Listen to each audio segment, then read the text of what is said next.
আমাদের ভাগ্য হয়তো ভালো ছিল যে এই পবিত্র রমজান মাসেই আমরা এই নতুন যাত্রা শুরু করতে পেরেছি।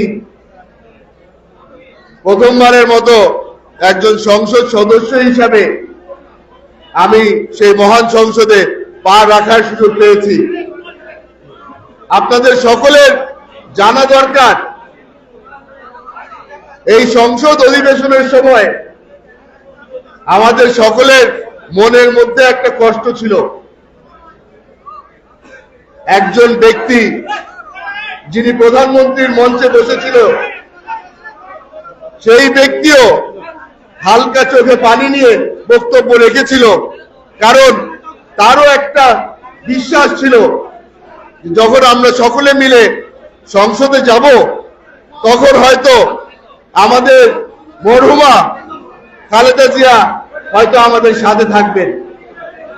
আল্লাহ রব্বুল আলামিনের ইচ্ছায় উনি আজকে আমাদের পাশে নেই, তবে আমরা সকলেই সংসদ সদস্য হিসেবে যারা সরকারি দল ছিল, যারা বিরোধী দল ছিল, সকলে মিলে আমরা সম্মান জানিয়েছি আমাদের প্রাণপ্রিয় দেশনেত্রী মরহুমা বেগম খালেদা জিয়ার জন্য।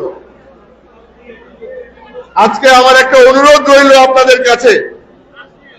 আমি সবসময় বলি, এই রোজার মাসে ইফতারের আগে আগে, এই আজানের আগে আগে আমরা যদি 5-10 মিনিট একটু শান্তিপূর্ণভাবে একসাথে বসে ইবাদত করি, আমরা যদি সকলে মিলে দোয়া করি, আমার অনুরোধ আজকে এই দোয়ার সময় আপনারা সকলেই আমাদের প্রাণপ্রিয় নেত্রীর জন্য দোয়া করবেন, আমাদের দেশের জন্য দোয়া করবেন, আমাদের প্রধানমন্ত্রীর জন্য দোয়া করবেন, রাঙ্গুনিয়াবাসীর জন্য দোয়া করবেন। আজকে এই রোজার মাসে লম্বা দীর্ঘ রাজনৈতিক বক্তৃতা দেওয়ার কোনো সুযোগ নেই, তবে আসার সময় কিছু সিদ্ধান্ত নিয়েছি, সেই সিদ্ধান্তগুলো আপনাদের সাথে আমি শেয়ার করতে চাই, আপনাদের মতামত নিতে চাই। আমার দলের সকল নেতৃবৃন্দ যারা সুস্থ আছেন তারা আজকে সকলেই আমার সাথে আছেন। প্রথমত আমি তাদের সকলকে ধন্যবাদ জানাতে চাই। এই নির্বাচনের পুরো সফরটাতে আমি একটা জিনিস বারবার করে বলেছি, নির্বাচন আমি একা করছি না, নির্বাচন আমরা সকলে মিলে করছি। আজকে বাংলাদেশ জাতীয়তাবাদী দলের প্রার্থী সংসদে পৌঁছেছে, এটা পুরো ক্রেডিট আজকে মঞ্চে উপস্থিত যারা বসে আছে তাদেরকে দেই আমি। আমার নেতা সবসময় বলে এসেছে, ব্যক্তির চেয়ে দল বড়, দলের চেয়ে দেশ বড়। রাঙ্গুনিয়ার নেতারা নির্বাচনের সময় এই জিনিসটা প্রমাণ করে দিয়েছে।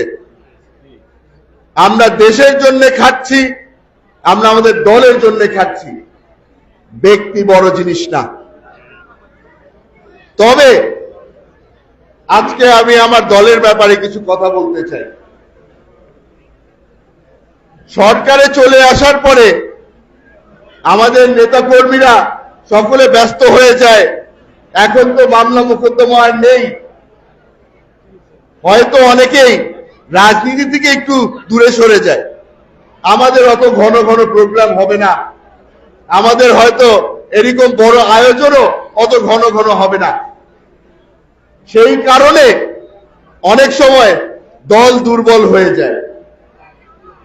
আজকে আপনাদের সকলকে আমি অনুরোধ করব, আমি একটা চিন্তা নিয়ে এসেছি, সিদ্ধান্ত আপনাদের সকলের সাথে মিলেমিশে নিতে চাই।